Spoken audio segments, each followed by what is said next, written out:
the Super Speedway. Well, welcome to episode 303 of the Super Speedway podcast, recorded Monday, November 6th, 2023.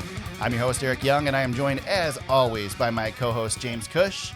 James, it is the end of the season podcast. We are finally here. The season is over. How's it going, bud? We made it. Yes. We made it, man. Yes, we did. Another one in the books. Yeah, it's going good, man. How are you? Not too bad. I was going to try and pull some audio for the start of the show, but we're doing this on Monday because this week's a ridiculous week, which is why for the first time ever, I'm actually happy the season's over because I've got so much crap going on right now. So, but yes, no audio tonight. There's lots of great options. I mean, Ryan Blaney dropping F-bombs in the media, post-race media session. I mean, Ben Rhodes just in general. Everything. Tony Stewart trashing the truck series. I don't know. There were lots of options, but but no audio this week. Blaney screaming at Chastain. Yes, good stuff. Yes. Lots of good stuff coming out of Phoenix this weekend. So, but man, we crowned some champions. We did. Unbelievable. I actually tweeted out yesterday that we crowned 3 champions, and all 3 of them were not the 3 that you would say would be likely champions this year. They were not the 3 that were the best cars all season long. But I'm okay with it. I kind of was almost feeling a little bit last night, like, I guess I kind of can see the people that don't like that this cheapens our system a little bit. And then I listened to the teardown on the way to work this morning, and they're talking about, and I realize we're not a stick and ball sport, but they're talking about stick and ball sports, and I'm thinking of the Stanley Cup or the Super Bowl, and how often we get to the playoffs in a stick and ball sport, and a team that is the best team all year long goes out in the first round, or even makes it all the way to the finals and then gets knocked out in the finals. Yep, that's just how it is, and it doesn't make the championship any less prestigious. It just changes the way you look at at success. There's teams in the NHL that had really winning seasons and they won a ton of games and they're remembered for that, but they didn't win a Stanley Cup that year. Well, that's part of the stat. So I'm okay with it. I'm come back around. Yep. I certainly can sympathize with people that don't like this system, but I don't. I will give up that. I will give up the prestige to have the excitement, because the fact that we did have 3 essentially underdog winners this weekend for champions, I think was great. It was a great story. Yeah. And we talked about this last week, Eric, and I think the one thing that we didn't touch on was, I know that we want to emphasize how important the regular season is, but and this is all sports, the regular seasons don't matter as much now. Yeah. And that's why NASCAR needs to have some more of those marquee events. And I think that's what they're searching for. It's because you have a pretty good playoff system that pretty much reflects, like you said, it reflects what you see in major sports. Like, even the NBA hasn't had a repeat winner in a long time. We've had a little bit of parity, and I think NASCAR, always prides itself on parity. And the playoffs are just, who can get it going when it matters the most, and that's what Ryan Blaney and that team did. They had a really strong playoff, and as the playoffs went on, William Byron looked like he had the best playoff run, but he started to fade, and he faded, just slightly, but it was enough to have an impact on the championship as well.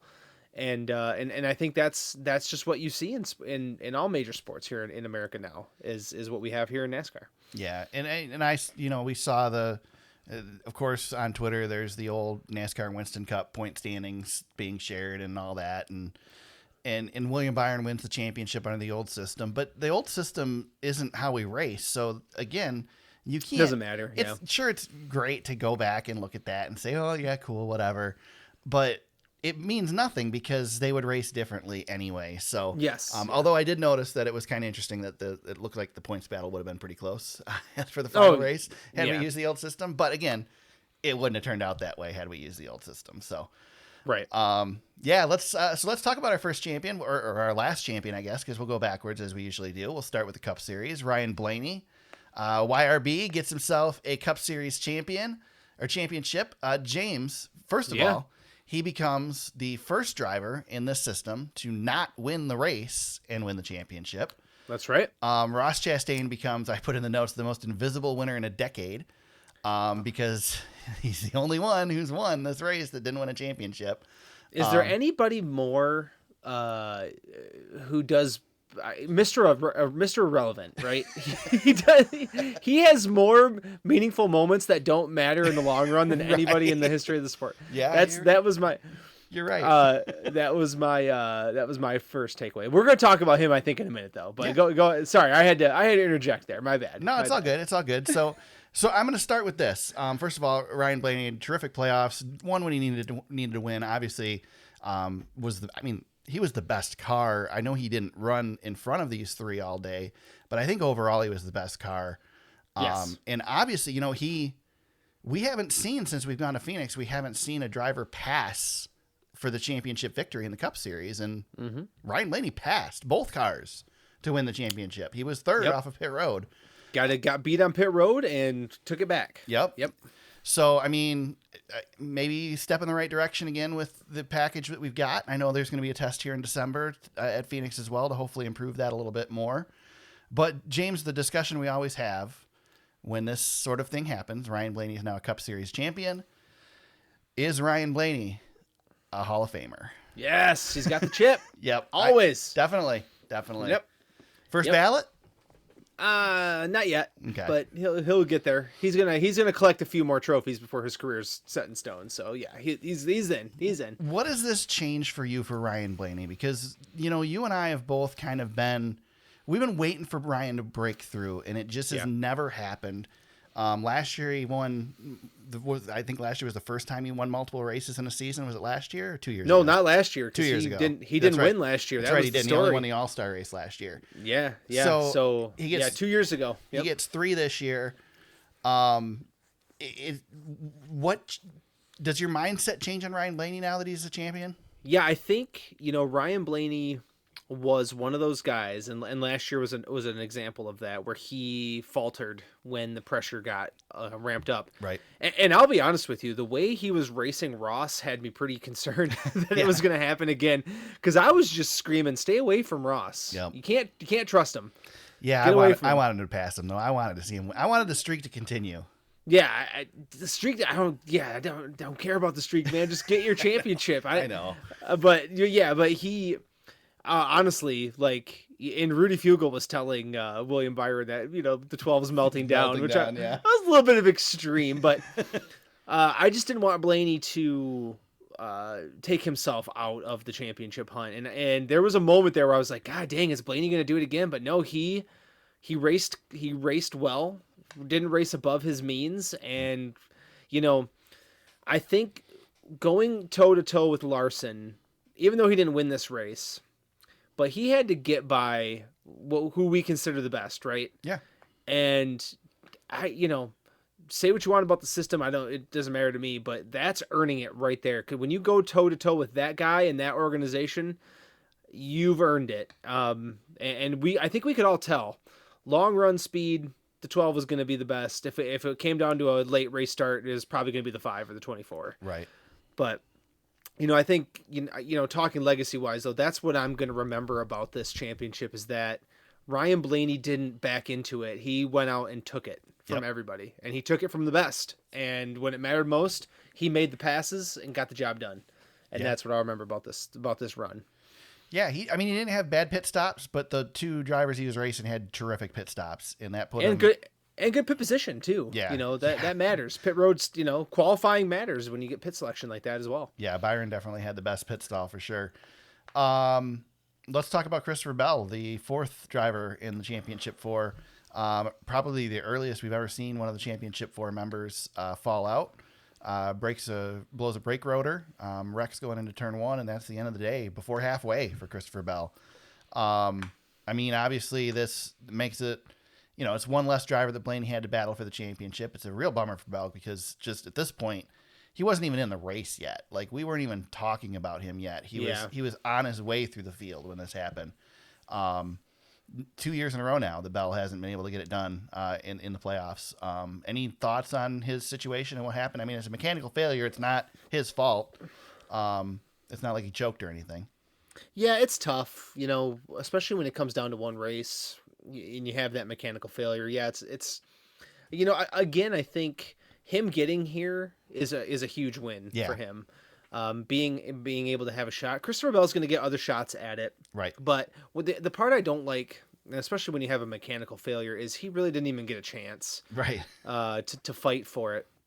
And I think it could have been even more exciting if he was still in the mix. I think we as fans missed out because Bell wasn't able to have a dog in the fight. And maybe, maybe he wasn't any better than a 5th place car all day or a 10th place car, but it would have been a lot of fun to see that team, have a shot at it and maybe mix it up a little bit more. It definitely took some of the, some of the excitement out of the entire day, but not so much that, it ruined the race or anything, but just sucks that you get one of those guys there and they can't compete, which always stinks. Yeah, definitely. I mean, it definitely goes to show that 4 cars in the final 4 is good, because you lose one like that and you still have an interesting day with 3 remaining to race for that spot. So yep. We got to see a little glimpse of it in the truck series of what it looks like if there's only 2 left. But we'll get to that shortly. Yeah. Kevin Harvick runs his last race in the Cup Series. Last race as a full-time driver. A lot of talk about Harvick this week, so much to the point that I put it in the notes, and I didn't mention Eric Almirola, who had the same situation this week. Yeah. Wasn't I think Stuart Haas forgot about Eric Almirola. Yeah, too. Was it Clint Boyer that retired at the same time as Jimmy Johnson and was kind of forgotten in the whole post? Yeah. So. Matt Kenseth had a little bit of that. That's what it was. It was Matt Kenseth. With Dale Jr. Yeah. But Matt came back and hung around a little bit. But yeah, that Matt had some of that. Carl Edwards and Tony Stewart, although we didn't know Carl Edwards was retiring, they ran their last race together as well. But yeah, this one, Eric, he had a decent career, nothing to be ashamed about. But when you have an all timer like Kevin Harvick, he's gonna get some of the shine. Yeah, Kevin Harvick definitely had the attention at the end of the day. Good run for him throughout. I mean, he was threatening to win this race at one point. Yeah, I thought, and it was a very interesting conversation on the teardown this week about whether that car would have been cheated up and won the race, whether NASCAR would have taken the victory from him or not. Pretty interesting hypothetical situation. They've had their wrists slapped a few times. Right. Yeah. I mean, Childers knows how to cheat a car up if he needs to. Yeah. So, but yeah, very respectable run. Top 10 finish. Continues the streak of top 10 finishes at Phoenix with the 7th place finish. But yeah, it certainly looked like somebody was going to contend for it. I was pretty happy with my Kevin Harvick pick early in the race on this one. I mean, he was good. He was really good. He almost won the first stage. He was coming. Yeah. He looked spry, like young Kevin Harvick again, which was fun to see him go out. A lot of these guys when they go out, they're not really and at the peak of their form, but man, Kevin Harvick at Phoenix, he's always going to be pretty tough. Yeah, I hope Harvick isn't one that, I hope he's not Rusty Wallacing it where he regrets leaving when he did, because I feel like he still has a couple years in him if he wanted to, but I mean, he's going into a good situation, heading over to Fox, certainly has a good route going for him, and maybe probably a good time to get out of Stuart Haas. But he's going to be pushing 50, sooner rather than later. I know. That's the hard part. Mark Martin did it for a while, I don't know. Oh, Mark had one of his best seasons in his in his 50s. Yeah. So, we got to see Harvick shed the armor a little bit. Mr. Tough Guy Kevin Harvick got some tears when he was asked about his kids talking on the radio, and Kelly Crandall got him. Yep. Good for Kelly. Yep, really good. So, but very cool moment for Harvick for sure this weekend. Eric, so Kevin Harvick retiring. Yeah. What does that do for guys like us who, we grew up on Dale Earnhardt. Yeah. And now the guy who replaced Earnhardt is now gone. It's definitely a time capsule moment for us. This is like this is like the start of a new generation or something. Like a third generation of NASCAR fandom, because I think you cut the, when Earnhardt passes, I think you start a whole new timeline. And I think we're at a point where we're starting another one as Harvick kind of rides off into the sunset. Yeah, for me, this is, it's funny because all the things that Tony Stewart accomplished, when Tony Stewart retired, it didn't feel like one of those moments that like, oh my gosh, this is the end of an era. And same thing with like Jimmy Johnson. Like when Jeff Gordon retired, that felt like the end of an era to me. Yeah. And obviously Earnhardt passing away was the end of an era, and Harvick was the beginning of a new era.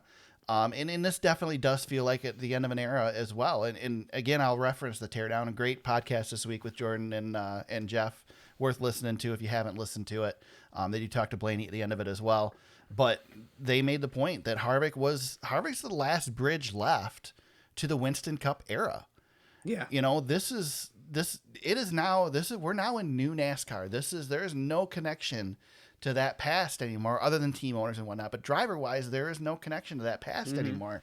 And it's an interesting moment for the sport. And is it gonna hurt NASCAR? Is NASCAR gonna suffer from it? No, they're not going to. Yeah. Personally, I think if NASCAR survives Dale Earnhardt passing away and Jeff Gordon retiring, NASCAR's in pretty good shape. And I know things aren't as good now as they were back then, and all that stuff. I get that, but that's across the board for everybody except the NFL too. So but you know, it's a big deal for him stepping away, and certainly you know, I don't know if he's got the fan base that a Jeff Gordon or a Dale Earnhardt had, to where it's going to cause a ripple, or even Dale Jr. No, I don't think it would. But it definitely, I mean, it made me stop and think, man. Like, I've been watching this sport a long time, and there are many days when I go there.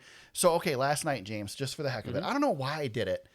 I was watching I tend to watch these old crash videos and stuff, and something got me to go, you know, I'm going to go back to that NASCAR Classics channel, and I'm going to watch the start of the first race at Texas Motor Speedway.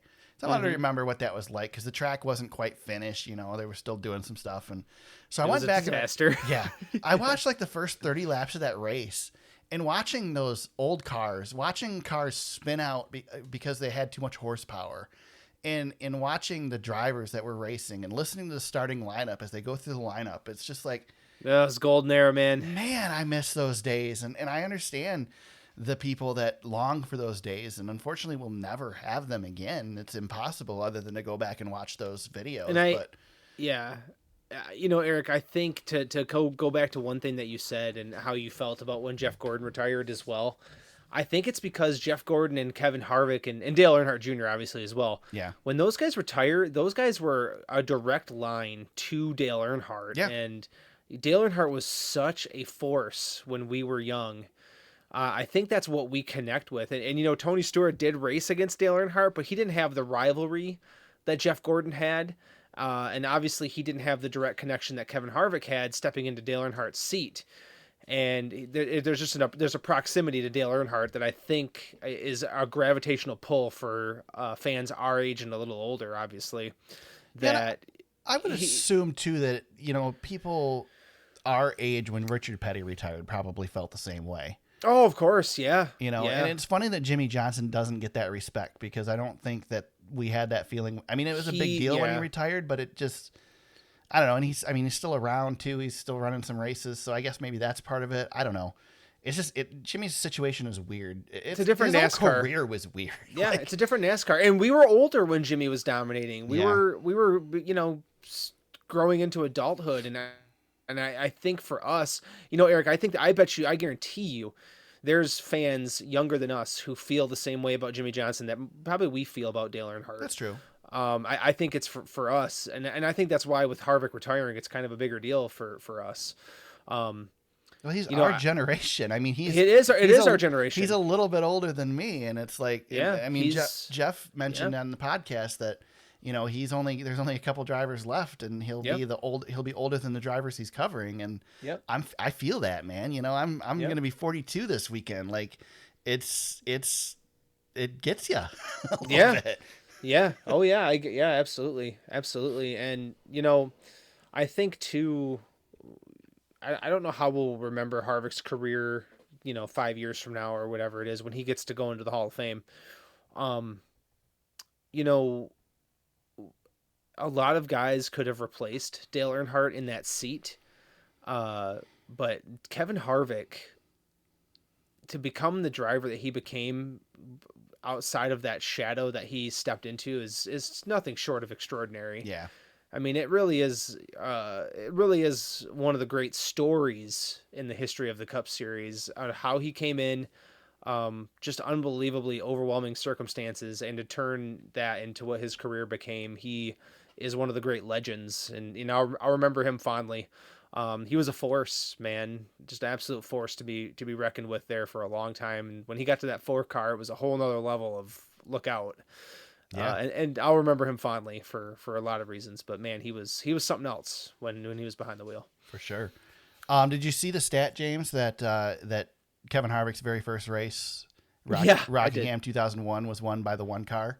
Yeah. In Steve Park, and then his last race is won by the 1 car in Ross Chastain. Yeah. Well, the other caveat to that was on the pole for Rockingham was the 24 of Jeff Gordon. Oh, I didn't catch that one. And on the pole for Phoenix was the 24 of William Byron. That's something. Another little caveat there too. So yeah, something else, man. Pretty cool. I loved seeing Smoke out there with him. Yeah. Sending him off. And the whole crew. I love that. I mean, they looked like they had a good time partying hard. One last time, so I really enjoyed that. Yep, for sure. Definitely agree. Let's go back to Ross Chastain. Ross Chastain, again, wins the race. Kind of forgotten about in this whole deal. Already pedaling the Busch Light in victory lane after the race. What'd you think of how he raced the eventual champion, Ryan Blaney? Oh, I had no problem with it. Okay. I had no problem with it. I thought he raced him fine. Taking the air off of the front of Blaney's car, I think that's fair. Yeah. I don't think anybody should pull over just because, a guy should win a race. Right. That's not racing. And Ross raced, and I applaud him for that. I have no issues with Ross giving it all he's got. He owes his team a shot to race for the win if he's got the car to do it. And he did it, and he did it clean. He was fine.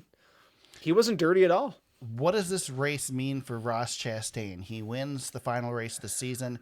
He gets to be the defending winner for the entire off season.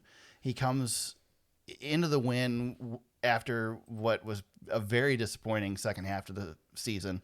He started off the season strong as he finished the previous season, and then just kind of had his issue at Darlington and fell into obscurity the rest of the year. Is this something that they can capitalize on? Will they use this going into the start of the next season, or because it's such an invisible victory, does it not have that same effect, do you think? I don't know if one win like this has that much meaning overall, but I mean, it is something you can hang your hat on going into the next year. And I also think it's a confidence builder for, if they're going to continue, if they're going to be a perennial playoff team, this has to give you a little bit of confidence that if you can get there, you could win this race. I mean, that's, there's definitely some confidence to be had in that for sure. I mean, it's a big deal for him. This is 1/4 of his total Cup Series victories. yeah, it is. Yeah. Yep. I mean, it was a rough year for Ross. Yeah. I think, where the hell did they come from in this race? Like, I don't know. Honest to God, didn't expect. I had him in my fantasy lineup at one point, and I took him out before qualifying. Look at all the guys you'd be like, yeah, he's probably gonna have a chance this weekend. Yeah, I didn't think about. Wasn't on the list. No, he was not. I didn't. Why didn't he have that run last year when he was in the Final Four? It was super weird. It's super weird. Yeah, I mean that team took a step back this year, but again, like you said, Eric, I think. I do think it, you get to be the winners for the entire offseason. I think that's worth, worth something for sure. Yeah. But I think long term, like, if you look ahead to next year, like, yeah, I got some confidence here. I can maybe win a championship. So, yeah. And as far as how he raced Blaney, just to go back, I had more of an issue with Blaney getting involved. Right. Because I tell you what, I wouldn't go near him. Yeah, but Blaney had a good argument in that it wasn't so much that that Ross should let him by for the win.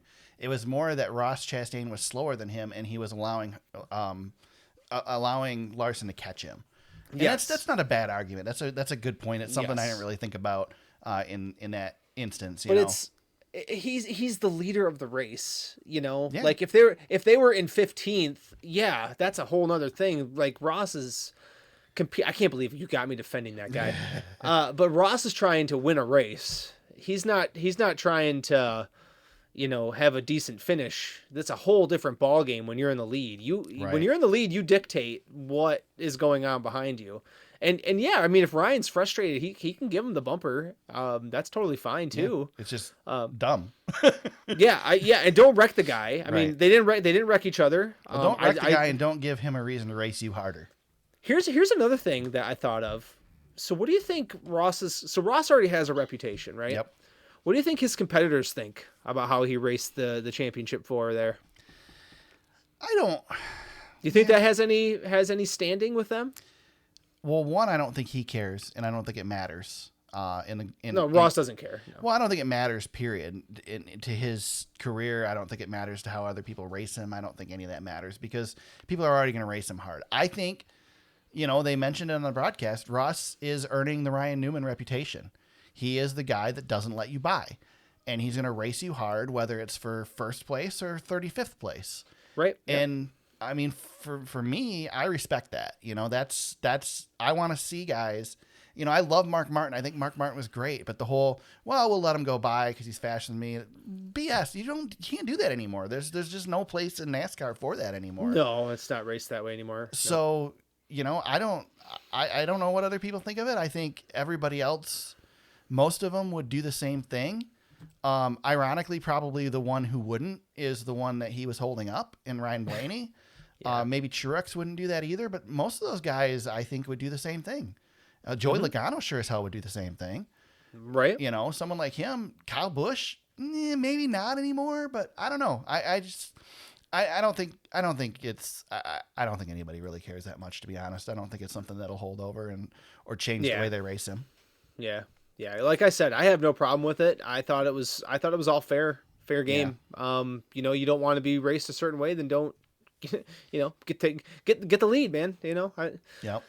Don't know what to tell you. So now next year, Bubba Wallace has to win the championship, right? Because the Friends Circle there has 2 championships, and Bubba's the one left out. Mm-hmm. Chase has his, Blaney's got his now.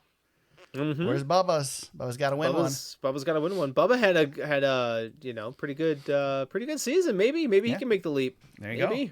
Yeah. Maybe. Anything else? So the final 3, obviously Christopher Bell finishes last after the issues, but Blaney, Larson, Byron finish 2nd through 4th. So despite Ross Chastain winning the race, the champion 3 still raced together and finished together. Mm-hmm. Anybody else worth really talking about in this race? Do we want to revisit Byron and Larson? I mean, they both ran well. They had good pit stops. They just weren't as good as Blaney on the long run, right? Yeah, I mean, Byron was great in clean air. Yeah. As soon as Byron got out of that lead, it was just over. I was worried about that actually during stage 1. I thought, man, if Byron, it's the disadvantage to leading the whole stage. Yeah, I'm like, if you don't start adjusting on that car sooner, and you could tell longer, it's just the nature of the beast. Like, he was happy in clean air, and then the track changes, and a whole bunch of things change, and he's not happy about it anymore. Right. There's not much you can do. I think for Larson, this is probably missed opportunity. Because they weren't that far off. Any race that Kyle Larson doesn't win is a missed opportunity, though. I mean, he's that good. I know, and it's tough because this is the championship, and you could, we talked last week about legacy building, and I know the championship. Does he need another championship to build? I mean, if he never wins another championship, does his legacy change? Is it suffer for that? No, I don't know. I just think. I don't know, man. Once you get to multiples, you start entering rare air, and I still believe that multiple championships do hold a lot of weight. I think they're going to hold. I think honestly, multiple championships will hold more weight now because I think it's tougher to get. We'll never see a 7-time champion again. It's just not going to happen with the way this is. I mean, look at how this turned out. I mean, Ryan Blaney wins the championship, and you have to go all the way down to number 8. In Brad Keselowski in the final standings to have somebody who has a lower top 5 total than him. Right. It's a new era, man. Mm-hmm. We're not, I tweeted this morning. Kyle Larson in 2021, he won in one season. He won 10 races to get his championship. And that's what it took for him to win that championship. And you remember, that race was not given. Like, they had an amazing pit stop to beat Truex and then win that title. Ryan Blaney has 10 career wins and over 300 starts. his journey's different than what Kyle Larson's was, but he got the job done in a different way. And I think that's, we have to take everything kind of in the big picture of things, and every season really is its own legacy, its own journey. The weight of the championship doesn't, I'm not saying we need to have bigger size trophies for bigger champions or anything like that. The championship's the championship. They all get the same trophy. It just comes down to, on that day, who's going to be the best. And last on Sunday, it was Ryan Blaney. And years from now, Eric, I'm not going to remember all the fine details about this race for the most part. I'm going to know that Ryan Blaney's got this many championships and he won his first one in 2023. Yep. And if he wins multiple championships, that's, I think, great for the sport. I think Ryan Blaney is the perfect champion, especially because Netflix is doing this documentary. I think of the four, he was the perfect one to win. Right. Because I think he's got the personality. He's going to be a great champion for this sport. He's just, I think you want to talk like marketability, a good character for, big picture thinking. I think Ryan Blaney is, he's that guy. And I think having him as our champion is definitely going to do good things for the sport and overall, for sure. What do we think of this race overall, James? We've bashed Phoenix as the championship race. We've complained and bitched about Phoenix being the final race of the season multiple times. Jeff Gluck's poll right now, I just checked, 67.9%. Yes, it was pretty good race. Yeah, it's pretty good. I kind of felt like I didn't feel disappointed that this was the championship race this year. I mean, sure, Homestead would be better, but yes, I still thought this put on a pretty good show this weekend. What did you think? I still think we need to rotate it. Oh, I agree. But 1,000%. I think Phoenix is fine in a rotation. Like you said, it's not perfect, but it's not Homestead either. We know what Homestead is. The nice thing about Phoenix is you've got a short track that's not really a short track. Right. So it kind of fits into two categories, almost three, because there are a lot of people who used to say that racing Phoenix was like racing a road course. So, yeah. I mean, other than the super speedway aspect, you kind of get all the disciplines here. But personally, I thought this was probably the best Phoenix race, or one of the best Phoenix races I've ever watched. It was great. I thought it was a fine race, but it was a good race. I voted yes on Jeff's poll. Same here. And you know how much I hate the good race. Yeah. I think it's an oversimplification of things, but definitely. I think it does more. I hate talking about it, but I feel like we have to. But yeah, it's a topic of conversation. I mean, because really, in the end, it's a race. It's, as Tony Stewart used to say, it's racing. It's not passing. It's not.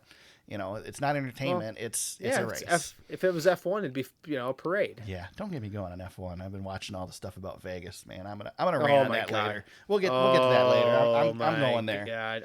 It's my last chance to go there this season. So I'm so glad you're gonna talk about that because I have thoughts too. Oh yeah, definitely.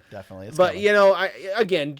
Maybe to put a bow on it. I mean, Phoenix isn't perfect, but no, it was a good race. I mean, it was a good show. I don't know what more you could ask for. If we do this once every 3 or 4 years, I'm good with that.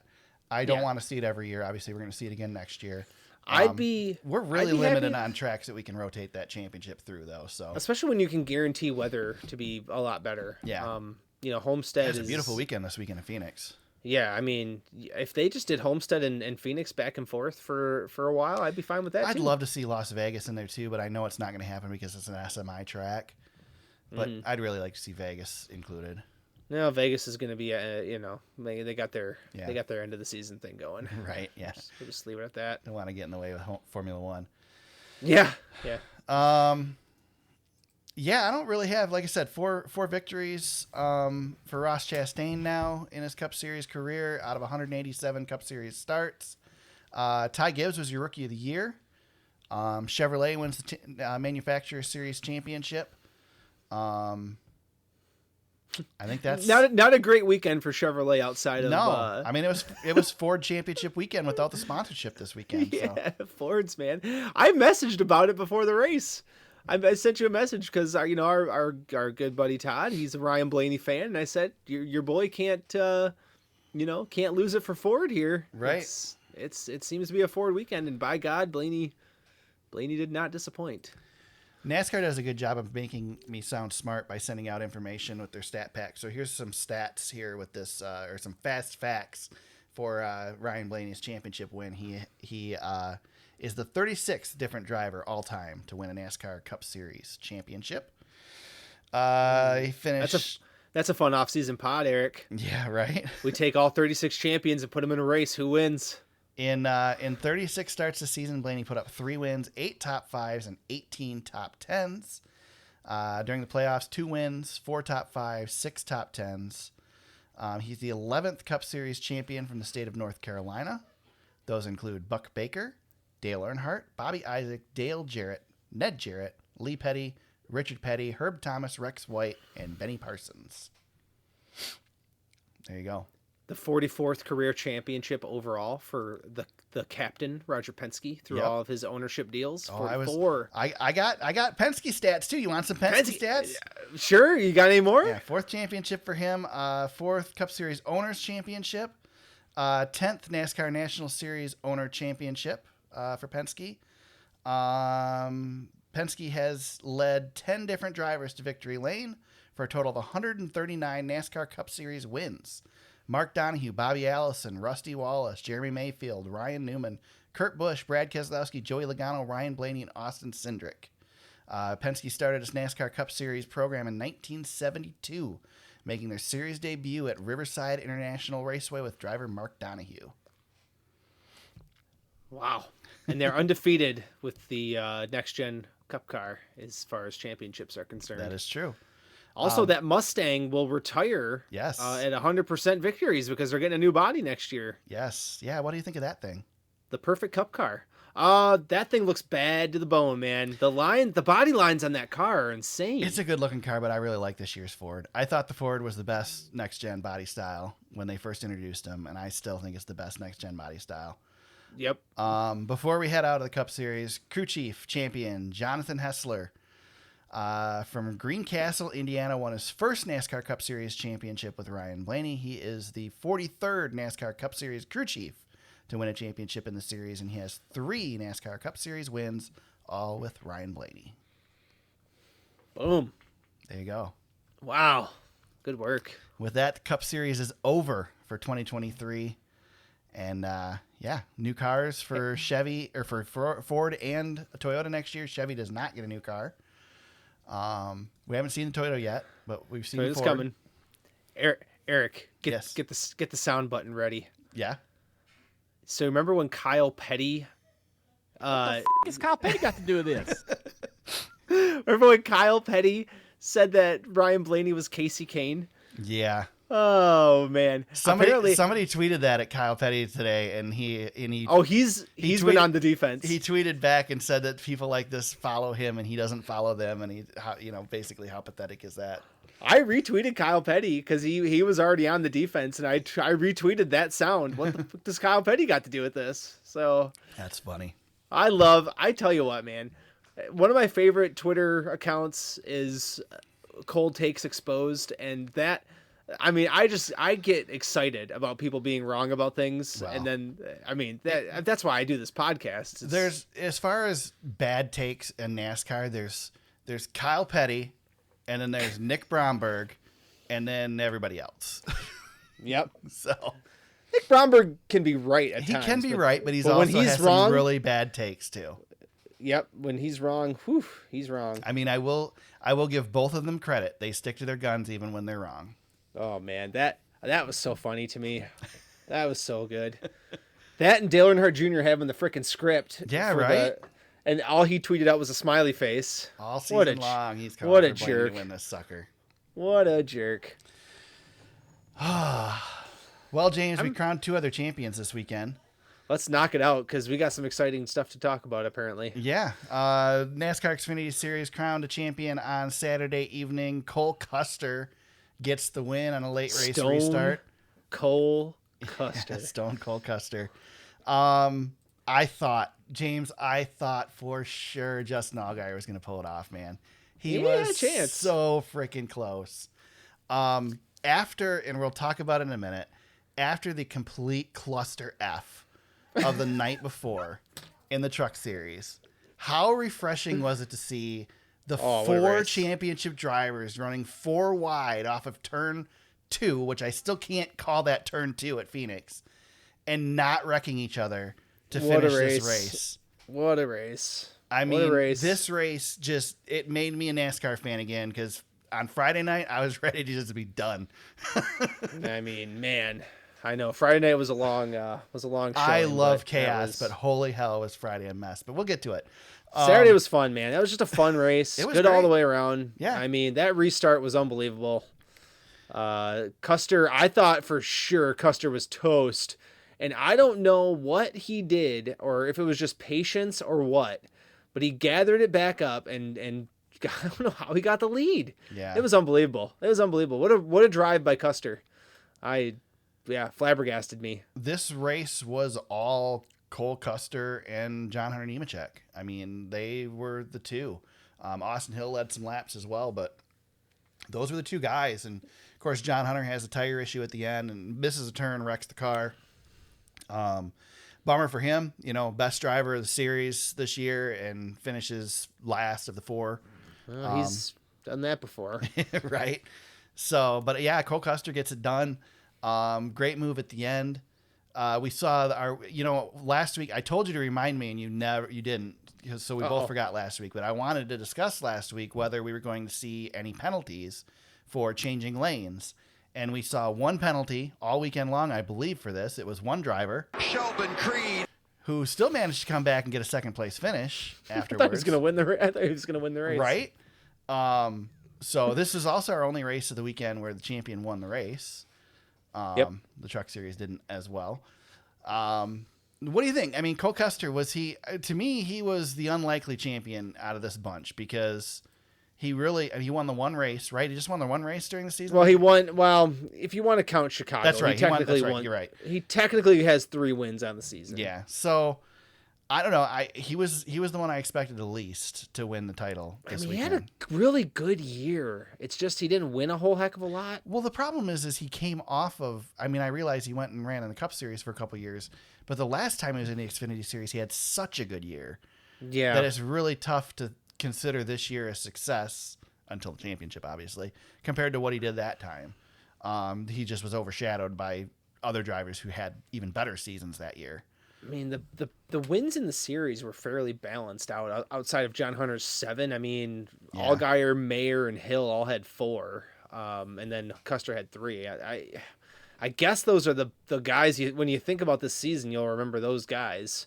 Right. It was kind of their year, but I mean, Custer had a really, I don't know, he's just solid and he's got that Cup experience and Yeah. I I think that Cup experience comes a long way. And when you're a Cup Series driver and you're racing for a championship in the Xfinity Series, you got to figure the pressure is so much less than everybody else. The only other one that I think had less or had an equally limited amount of pressure is Justin Allgaier. And I think he showed that in his post-race interview because he was just, Allgaier at this point is just happy to be making the Final Four. He's happy to be winning races. He's happy to be being talked about. He's very happy where he's at in the Xfinity Series. He's got a great place. And I think he's just good. I mean, obviously he wants to win the championship, but he's just good with what happens. he might get one yet. I think he's still got a chance. I think he'll be back there next year.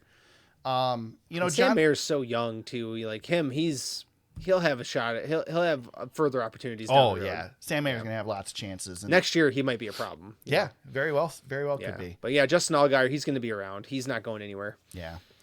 And John Hunter, I think John Hunter's in a different situation than Cole Custer in that at this point, John Hunter, he wants a championship, but his sights are already on next year. He's in Josh Berry mode. He knows where he's going next year. He knows what he's got to do. This is just finishing off this chapter, and so it doesn't, in the grand scheme of things, it doesn't really matter that much. So What does it do for you? Do you have any opinion on John Hunter Nemechek? He went down for a bunch of years from the Cup Series and did not collect a championship with some of the best stuff out there. Does that change your mind on him at all, or you have any opinion on that? if we had the old system, yes. Yeah. But under this system, no. Because I think it's a crapshoot, and it really is. And I'll admit that it's a crapshoot in that Final Four because you have to be good in that one race, and if you're not, nobody's good every week. And so, and John Hunter, I mean, this season was pretty close to that, being good every week. So the fact that they didn't get it done in the last race, no, that doesn't change anything for me. Do I think that John Hunter going into the Cup Series, he's going to go light the world on fire next year and just win a ton of races? No, I don't think he's going to. Yeah. I think he could win some races, but I think you're talking somebody going into the Cup Series next year that I feel is on par with Ty Gibbs, and with more experience than Ty Gibbs, but on par with Ty Gibbs. But Ty Gibbs is at that level. Ty Gibbs he's got less years under his belt. Yeah. So he's got more ceiling to hit yet than John Hunter does. I don't think John Hunter comes in. I don't see John Hunter Nemechek as a champion in the Cup Series. Probably not, but he's gonna probably get a Gibbs seat at some point. Yeah. I would expect. So that gives you gives you something. He's gonna ride that. He's gonna ride that Denny Hamlin mode that maybe he gets there, but I don't think he seals the deal. Probably not. I mean, I don't. Don't get me wrong. I think John Hunter's a great driver, and I think he should have done what he did when he went down to these lower series. I don't think that the fact that he didn't win a championship taints it any, but he's also, I mean, it's not the same as if Kyle Busch went and ran a full season in the Truck Series and full season in the Xfinity Series. You know, he's not at that level. So I compare him now to Cole Custer a little bit because Cole was pretty much forced down. Like he didn't have a choice. He went down and got one, and John Hunter just didn't. And I don't know what to do with that. And Cole's back in the Xfinity Series next year, and John Hunter's got a Cup ride. Exactly. Like, who really won? And then Zane Smith has a Cup ride. And, and Carson Hocevar has a Cup ride, despite the fact he can't stop running into people. Yeah, and I'm like, I don't know what to do with that. Like, who really is more successful? Is that the guy who's going back up to Cup, or is it the guy who, got the championship? You know who John Hunter is to me? Who's that? John Hunter's Ross Chastain. He's that same type of driver. Yeah, he's got opportunities to come and win races. He's probably not going to win championships. Maybe he'll get one, but I don't know. I think you have to have those. You have to have those 5th to 15th place drivers too, not just the top 10 guys, not just the top 5 guys. And I think that's where John Hunter fits in. He's going to fit in. Yep. So, I mean, he's definitely he made the right choice. He's getting a lot better chance coming back up than he would have if he just stuck it out where he was. He probably wouldn't be racing anymore if he just stayed where he was. So, But anyway, I think it's interesting. So, good for Cole Custer. Congratulations to him for getting the championship. Congratulations to Haas for getting a championship this year. Yeah, that can't out be of that forgotten, mess of a year. You know. Yeah. So great for them. Let's see. I got some stats, James. I got some facts. Xfinity Series Championship fast facts. Let's do it. Courtesy of NASCAR. Let's see. Cole Custer won his first NASCAR Xfinity Series Championship. His previous best finish in the final series standings was runner-up twice in 2018 and 2019. He's the 33rd different driver to win the NASCAR Xfinity Series Championship. No, we don't care about that one. He made 33 starts this season, 3 wins, 14 top 5s, 21 top 10s, and 6 poles. In the playoffs, he posted 1 win, 4 top 5s, 5 top 10s, and 2 poles in 7 starts. In total, Custer has made 143 starts in the NASCAR Xfinity Series, putting up 13 wins, 55 top 5s, 96 top 10s, and 18 poles. He becomes the 3rd NASCAR Xfinity Series champion from the state of California. He joins Kevin Harvick and Tyler Reddick.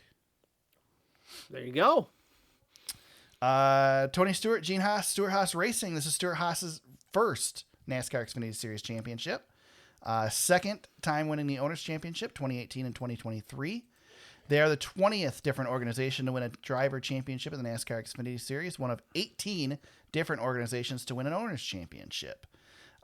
Stewart Haas has 22 wins in the NASCAR Xfinity Series with 3 drivers, Cole Custer, Chase Briscoe, and Riley Herbst. The Stewart Haas Racing Mechanics NASCAR Xfinity Series program in 2017 at Daytona International Speedway with driver Cole Custer. And let's see, is there anything interesting here with Jonathan Toney, who is the crew chief champion? 31st different crew chief to win the NASCAR Xfinity Series championship. It's his first full season of competition in the series, and he won 3 times in the NASCAR Xfinity Series, all with Cole Custer. Boom. There's your NASCAR Xfinity Series Fast Facts. I can't wait for you to talk about the Truck Series Fast Facts. Yeah, I don't know if there's any in there. I think we just threw those results away. So with that, the Truck Series also ran a race. Let's move on to news. No, I'm just kidding. NASCAR Truck Series, let's get to it. Oh, dear God. Ben Rhodes wins the championship, becomes a 2-time Truck Series champion. Can we say claims the championship? Yeah, I guess. Christian Eckes gets the win in the race. The second most invisible race winner this weekend. I actually had to look it up to remember who won. And I did the notes. I actually did remember. I did remember it was Christian Eckes. Yeah. But James, aside from all the other messes in this race, because it's the Truck Series, first of all, how in the hell do you show up to a racetrack, practice on Thursday evening, practice on Friday, qualify on Friday, go on, get ready to start a race on Friday, preach, before you notice that the restart zone is in a different spot? Aha, there it is. How does that happen? So you can't blame this all on Truck Series drivers, because apparently NASCAR was smoking something this weekend too.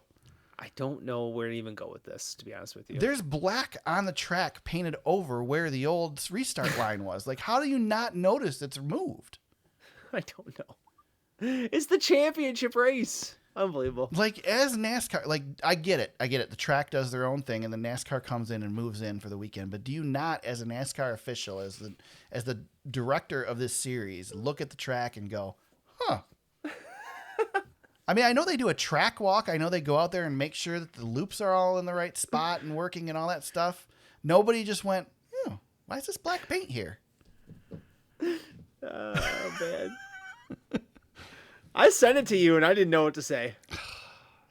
I sent it to you, and I was like, what?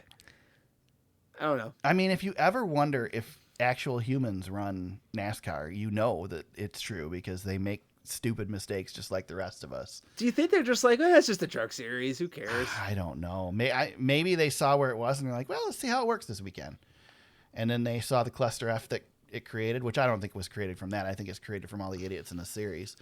But not just the idiots in the series, James, but all of the young drivers who are coming up through the ranks that do this week in and week out in the Cars Tour and the SLM late models and or SLR or whatever the hell the series is, or all across the country, wreck cars that they don't work on, that they've never laid a finger on other than get into the driver's seat and have their seat fitted, and not have any repercussions for it. So they just decide to do it in the Truck Series too. And thank goodness they learned their lesson there and only do it a few times a year in the Xfinity Series, and for the most part aren't allowed to do it in the Cup Series. But let's talk about Carson Hocevar and Corey Heim now. Oh my God. I'm surprised this is where we're not. Yeah. So first of all, let's talk about Carson Hocevar getting into Corey Heim. Carson was super apologetic. He was beating himself in the head in the car after the incident. Apologized profusely after his infield care center visit. Did Carson do that on purpose? Was that really a mistake? What's your thoughts? I think he did make a mistake. He's just racing over his head a little bit. And I think we got to remember how young some of these guys are. Yeah. Like Carson. Not that I want to defend him, because I think he was being a knucklehead. Just driving over his head, man. And I heard some drivers say that he's putting on an act. Yeah, Truex said that it was a lie. He's flat out said he's lying.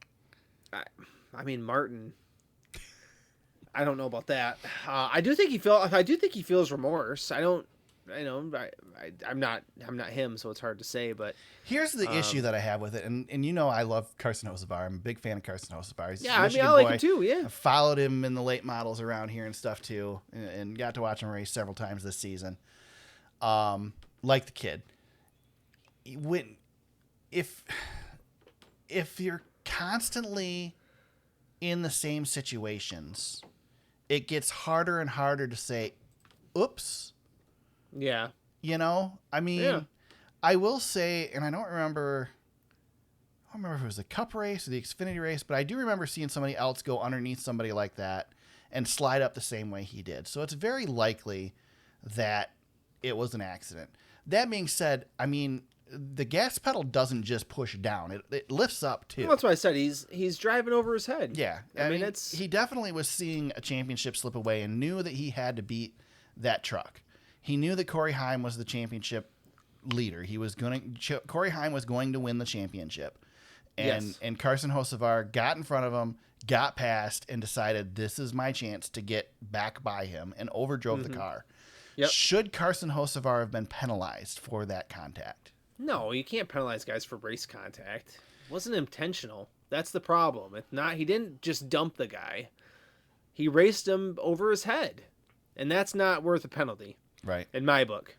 So I'm mixed on this, James, because I was a race director at a short track for several years, and we had a caution car. And if you caused the caution, you got put in the back. And you might have been the car that spun out. You might have been the car that spun somebody out. Whoever caused the caution went to the back. I don't know that I would have an issue with... That's fine. This was Carson's fault. Whether he meant it or not, it was Carson's fault. So maybe he should have been put in the back. Maybe. It doesn't change anything for Corey Heim, I guess. Corey Heim still spins out, still has lost his chance at a championship, likely. But I don't know. Maybe that's a way to start putting an end to this stuff. Especially in the lower series. Yeah, exactly. But and they talked about on the teardown that NASCAR doesn't want to officiate the 3 series differently. But as noted in the teardown, they already do officiate the 3 series differently. Well, if they're letting the restart zone change per Well, series. yeah, exactly. What about that? So then later in the race, James, Corey Heim takes Carson Hocevar out. Wrecks both trucks. Ends Carson Hocevar's chance at a championship. Carson says, that was fair game. Should Corey Heim have been penalized for that? I think he should have probably been parked. But do you think he'll still be penalized? His penalty was that he didn't get to race for a championship. I would be not surprised if NASCAR issues a penalty this week. I mean, he dumped him on purpose. Yeah, I think he'll should have been penalized fine. somehow. There should be some penalty for that. Yeah, that's blatantly a different taking thing. somebody out. That is Matt Kenseth and Joey Logano. That is right hooking somebody. Essentially, it was basically the same thing. I mean, it's affecting the championship. Yeah. Yeah. I mean that and not only affected the championship, it affected Corey Heim's championship too. And it also he took himself out. Yeah. It also, if I'm Grant Enfinger, I'm finding Corey Heim and I am whooping his rear because he cost Grant Enfinger a championship because Enfinger had won the championship at this point. Yes, he did. He's coming to the white flag. Yeah. I gotta tell you, Enfinger, I don't know where he came from on that last restart though, but by the way, man, he almost won it regardless. Yeah. That's how fast he was. He was fast. He did. I feel bad for him. Enfinger, that is. Yeah. Corey Heim's gonna get his punishment. I think we'll find out about that this week. I think so. But honest if to NASCAR God, doesn't give him some sort of penalty. I mean, I don't know that they should make him sit out the first week in Daytona or anything, but he needs some money taken away. Yeah, and I understand he's disappointed. Like that goes without saying, right? I mean, yeah, that's a bummer what happened to him, but you can't. Yeah, also you can't do that. You just can't do that. And I mean, really, Hocevar wasn't winning the championship either. He was a lap down. Right. I mean, I know it didn't do anything for Corey at all. It just ruined Grant Enfinger's day, which is why I think he should be penalized for it. Yep. Meanwhile, Ben Rhodes survives all the chaos and gets himself a championship, and we get the post-race press conference that we all love from Ben Rhodes. He's a wild one. Rivals only rivaled by Brad Keselowski in post-championship press conferences. On Sports Center, yeah. Yeah. What do you think? I mean, Ben, again, probably least likely champion out of these 4. I don't know how he's got 2 of them. I know, right? Because he really wasn't the guy to win the last time he won it. He has 8 career full-time seasons in the Truck Series. He has 7 career wins and 2 championships. 2 championships. He's in rare air with 7 wins. I don't know. I don't know what to do with this one. I'm so flabbergasted by the whole thing. I really like Ben Rhodes. I got a chance to talk with him after he won in Kentucky. He's a good personality for sure. When he won his race in Kentucky in his home track, I got to talk to him, and he was a great post-race interview, as you would expect. The kid's fun. But yeah, he didn't deserve to win this title. No. As much as I don't know why I have anything against Grant Enfinger, but I didn't really want to see Grant Enfinger win it. But man, it really sucks that he didn't. Yeah, I know. I mean, really, this was Corey Heim's championship. He dominated this race. He was running so well, and I mean, whatever. I mean, dominated the championship race anyway. Yeah, Ben Rhodes is a fun guy, but gosh, the fact that he's got 2 championships. This goes back all the way back to our conversation earlier. Like, yeah, Larson doesn't have 2 championships in the Cup Series, but man, can you imagine if I don't know. Imagine if Blaney only wins 1 race next season of all next season, and then he's got a second title. Right. Not to say that he's, but I'm just saying, like, experience level with the amount of wins that somebody has. Now we have these championships. It feels like it's thrown off just a little bit, but yeah, it's strange, but nonetheless. James, this race was 179 laps. It was 2 hours and 27 minutes and 32 seconds. The Cup race was 312 laps. It was 2 hours and 52 minutes and 1 second. Yeah. I mean, and, this is a mess. And it's a mess. While I am ripping on the Truck Series, how is it that this is the championship race for this series? This is the biggest race of the entire year, and Fox cannot be bothered to send their people to the track. I don't even know, Eric. We can't. I don't know if we can even do this again. I can't. I don't know, man. It's embarrassing. I hope to God somebody else takes this series over from Fox. It's just embarrassing. It is the whole thing. This whole thing. It's not treated. It's not treated with any sort of dignity. No. That the sport. Maybe it doesn't deserve it after what we saw. Maybe it doesn't. Well, maybe deserve not. It. Maybe not. Maybe it is the sideshow of the NASCAR. I mean, series. it's minor league. It's minor league sports. Yeah, but I guess. Still, I don't know, man. It's embarrassing. At the end of the day, it's embarrassing. Shall we give some NASCAR Craftsman Truck Series Championship fast facts? Do it, man. Let's see. Ben Rhodes won his second Craftsman Truck Series championship. He became the fifth driver in series history to win multiple titles. He joins Ron Hornaday Jr., Jack Sprague, Todd Bodine, and Matt Crafton. Oh, my God. He's one of 20 different winners to win the NASCAR Craftsman Truck Series Championship all time. He finished 5th in the Craftsman Truck Series season finale at Phoenix Raceway to win the title. Ben Rhodes finished the 2023 season with 23 starts, 1 win, 7 top 5s, and 14 top 10s. During the playoffs, he posted 3 top 5s, 4 top 10s, and 7 starts. He is the first and only NASCAR Craftsman Truck Series champion from the state of Kentucky. Wow. There you go. ThorSport Racing. It's ThorSport Racing's 5th all-time NASCAR Craftsman Truck Series championship, Drivers' Championship. Matt Crafton and Ben Rhodes are those champions. Most driver titles by an organization in the series all time. ThorSport Racing's 2nd NASCAR Craftsman Truck Series Owners' Championship, 2021 and 2023. ThorSport Racing is one of 16 different organizations to win NASCAR Craftsman Truck Series Owners Championship. They have posted 28 wins in the NASCAR Craftsman Truck Series among 7 different drivers: Terry Cook, Matt Crafton, Johnny Sauter, Ben Rhodes, Chase Briscoe, Joey Logano, and Ty Majeski. And owners Dick and Rhonda Thorson fielded their first truck in the NASCAR Craftsman Truck Series with driver Terry Cook at the Milwaukee Mile Speedway on July 6th, 1996. Rich Lucius is the championship crew chief. 2nd career NASCAR Craftsman Truck Series championship, both with Ben Rhodes, 2012 and 2023. Lucius is one of 23 different crew chiefs to win a NASCAR Craftsman Truck Series championship, and the 6th different crew chief to win multiple times. He has 3 NASCAR Craftsman Truck Series victories, all with Ben Rhodes. There you go. God. All right. Last race for KBM. Kind of lackluster there. Kyle was at dinner with Samantha. Yeah. Didn't go. Last race for GMS in the Truck Series. So. Man. Yep. Powerhouses. Yep. We'll have Spire next year. I'm worried about the series, but we'll see. Yep. They've survived worse, I think. We'll see. Yeah. Well, with that, James, we're done with NASCAR. for the year. We do have a news item, which you were nice enough to add to the notes. It's a good one. very quickly. It's a good one, too. Go ahead. Give us the news. North Wilkesboro is repaving as we speak. Yes, they are. Looks That's good, it. too. Looks really good. It does. Yeah, it does look really good. So, Hope it races better. We're going to find out, aren't we, on the All-Star break? Yes, we next are. year. Yep. Before we talk about picks and all that crap, which picks is done, Picks has been done. Did I beat you or lose this weekend? No, you kicked my butt. You had Harvick. Ah, good. Yes, 47-13. I took Nice. Chase Briscoe for the hell of it. 34 points. So at least Eric- I won the playoffs. Eric, you cut the overall lead to 80 by the time we were done. It's pretty good.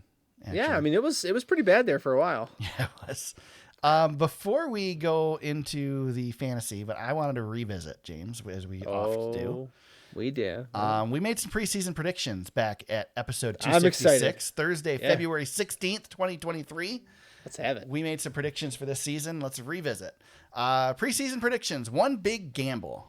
Oh my God. Our one big gamble. James's one big gamble was the race at North Wilkesboro will be so good that we'll keep coming back. Well, we are coming back. You got halfway there. I mean, it wasn't a good race.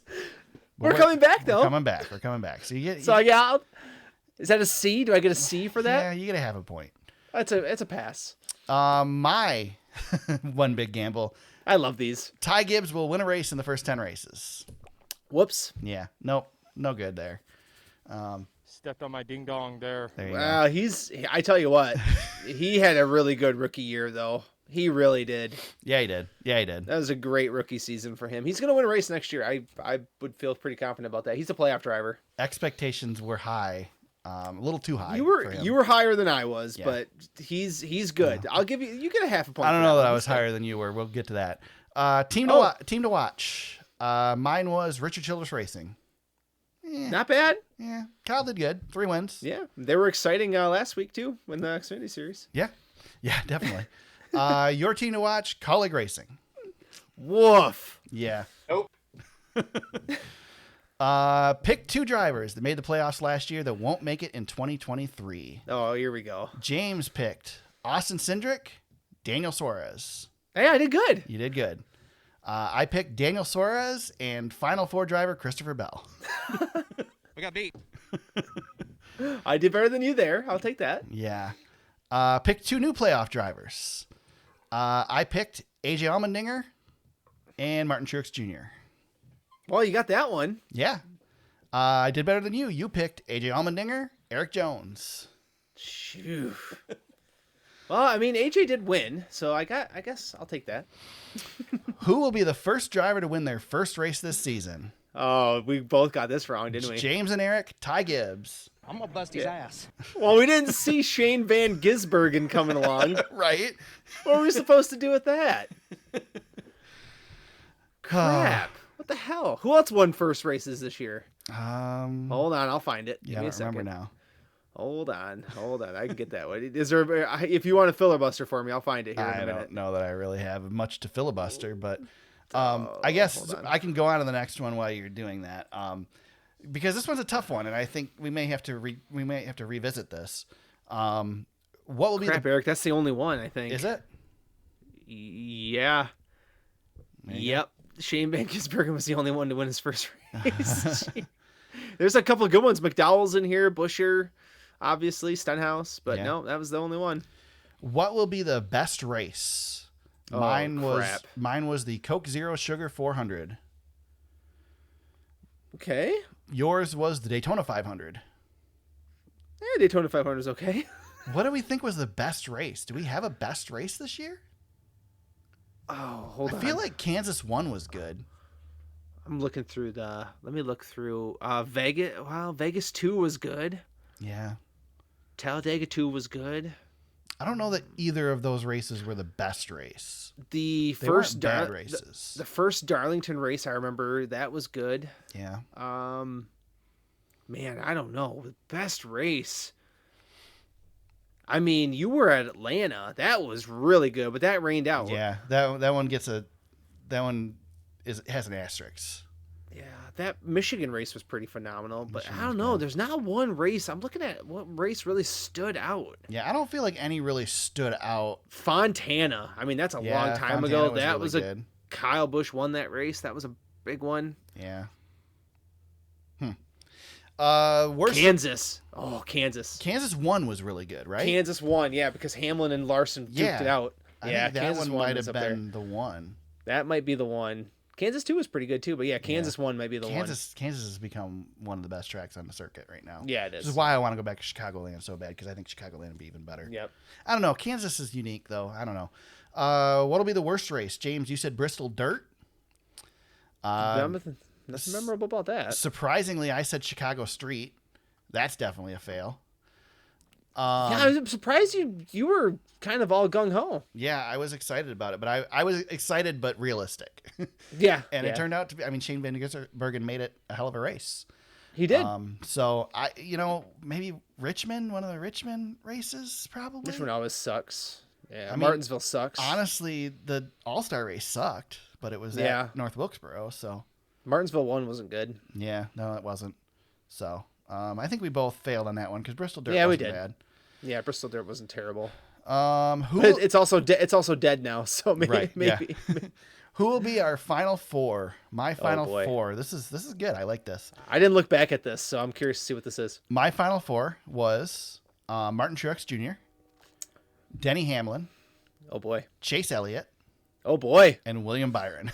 Oh, you got one. I got one. Oh. James was Kyle Larson, Okay, I got one. Christopher Bell, Oh, two. Tyler Reddick, Ah, I was close. and Joey Logano. Oh, You had the right team. Yeah. Joey Logano is guaranteed to make it next year, though, because he makes every other year. So, Yeah, okay, sure. well, I got two. I got two. 2023 champion, your pick, Kyle Larson. Finished second again. My pick, Martin Truex Jr. Boy, that went up in flames. You were probably feeling pretty good about it. And Yeah. then, whew. Boy. So there you go. There's our preseason picks, and that is why we are not experts. No, don't listen to us for expert opinions. Unless you want fantasy opinions. We're not bad at that. Yeah. Terrible. I'm not good at it. Speaking of fantasy, James, how did fantasy go this week? And when are we having Barron Speedway on the podcast? Well, we'll get him on soon. Barron Speedway, he won the week again. Eric, you finished third. Hot Rod Todd was second. I was fourth. And yeah, Barron, I mean, we all know Barron Speedway had the championship. He also clinched the playoff run. He beat me by 28 points, so I finished second to him there. And I keep my run of top twos alive. I held off Ranger, the 3-time champ. I believe this is my third second place finish. I have 3 seconds and a win, so I guess I'll take it.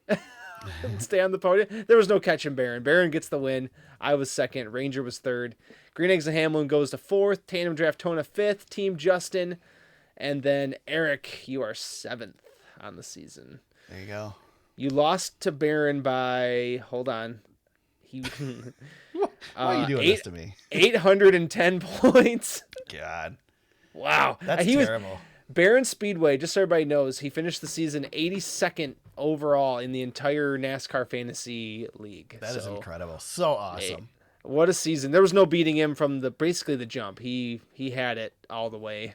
It was never close. This year was never close. He got the lead and never looked back. So we were basically all fighting for second. So I guess I'll take it. My reign as champion is over. Now he gets to try to defend his title. Yeah. Remember how close it was last year? Oh my God. Yeah. I thought I was gonna lose it. Yeah. It almost really did. close. It was close. This year, no chance. Yeah, no chance. I hate fantasy. Yep. Fantasy sucks. We'll do it again next year, but I still hate it. Oh my God. So yeah, we're gonna take a hiatus here for the off season for a bit.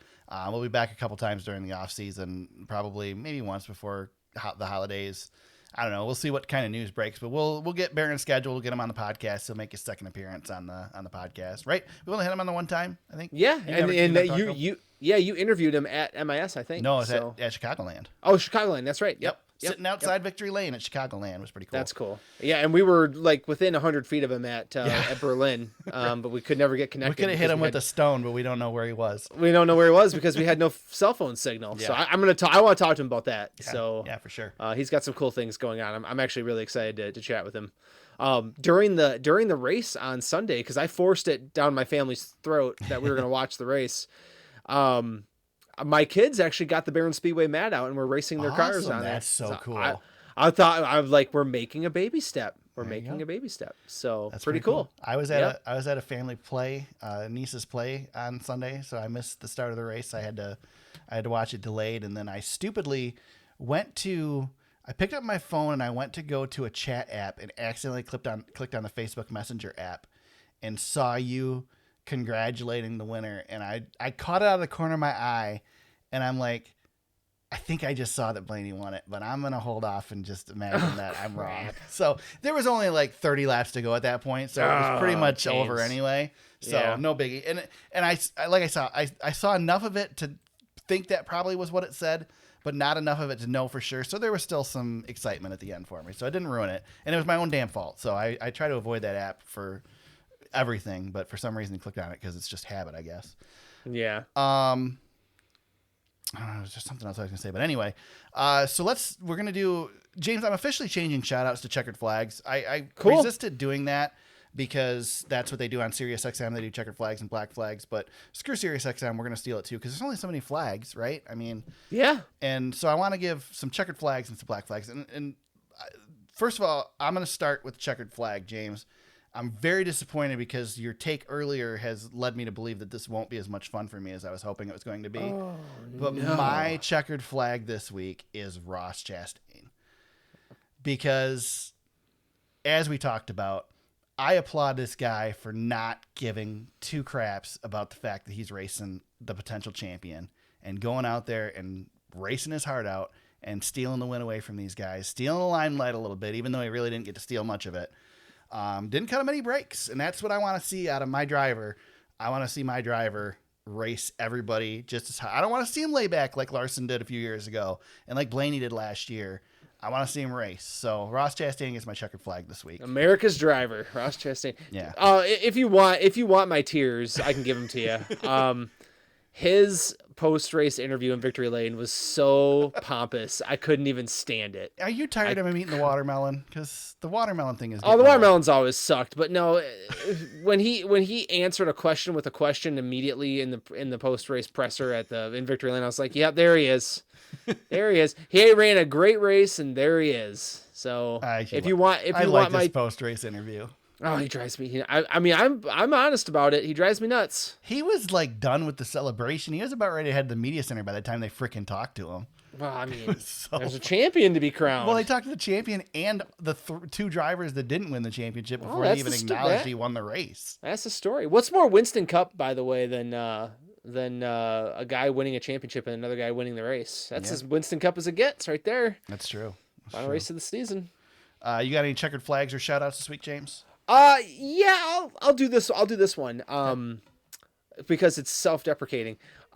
So one year ago, I'm Eric, you know this. I'm in a fantasy league that I've been in for probably a decade or more, and there's a traveling trophy that goes with this league. So 2021, I won the fantasy league, and I got my trophy, and that was cool. I get my name on a plaque. It's pretty cool. Like, and everybody who wins it gets to keep it for the year. So last year, 2022, I go into Phoenix with a 40-point lead, and we use a different system than we do on the NASCAR app. It's a different fantasy system. So I pick drivers that I think, okay, this is going to keep me in the fight, and I lose the championship in the last race of the season on points, like a doofus, and it's super embarrassing because all I had to do was have a good showing at Phoenix last year, and I win the title and get to keep the trophy. But nevertheless, the trophy's gone out of my house forever.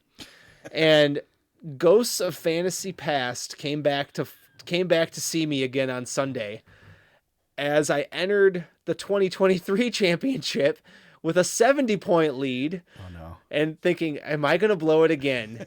Are you gonna Denny Hamlin it? Am I gonna Denny Hamlin this thing again? But I am happy to report that I did not lose this time. Although a chunk of my lead was taken out, I held on. So I have 2 championships in the last 3 years in our fantasy league. But I tell you what, like you said, we hate fantasy, and I only do this league for fun. But gosh darn it, if it doesn't get me 2 years in a row, I've had the same situation happen to me, and it's too stressful.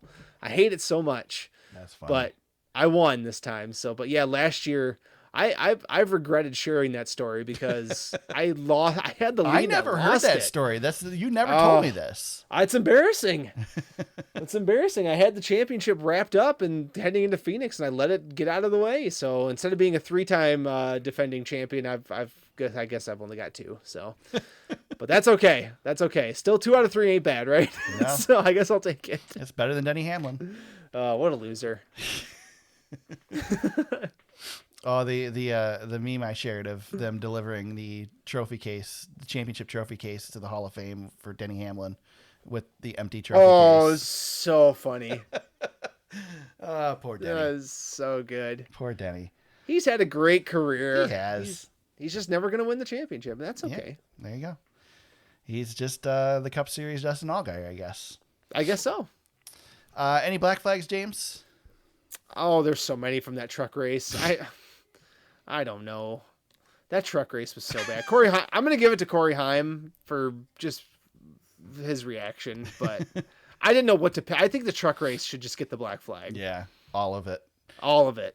Well, I'm glad you picked Corey Heim because that was my first choice, but I wanted to come back and give the black flag to the Las Vegas Formula One race, which hasn't even happened yet. Oh, but holy crap, the mess in Las Vegas. First of all, the track looks terrible. I mean, it looks like the most boring, awful track ever. It's just straightaways with a couple chicanes, and that's it. It's basically just to be able to race at night through Las Vegas. The times that the race is occurring, despite the fact that it's in the U.S., are stupid. Just stupid. There's nothing else to say. Like, if I'm in Vegas, I mean, I guess Vegas, maybe never quiet. I've never been to Vegas, but I don't know, the idea of Formula One cars racing at 1 o'clock in the morning in Vegas is going to be great. And I get why they're doing it, but you're in the U.S., so race on U.S. time. So bad. And then the steps they are taking to make sure that people who didn't buy a ridiculously expensive ticket to this race that's so bad can't see the race. The best part was, so they put up these pedestrian bridges and they put this plexiglass along the pedestrian bridges and they put this film on the plexiglass, which is designed to reflect the light and not allow people to see out. Well, before they could put the fence up to block the film off, people ripped the film off the glass. So they had to put the film back up, and now they've got a fence over it, so you can't reach it. It's just so when IndyCar ran downtown in Detroit this year, they created free fan access areas, so you could see a good percentage of the race for free. And these idiots at Formula One are charging $2,000 a ticket. It's so bad. And not allowing anybody to get a glimpse of it unless you pay the money for it. James, there is no way that Formula One ever becomes mainstream in the U.S. with this ridiculousness. This is so over the top. It's so bad.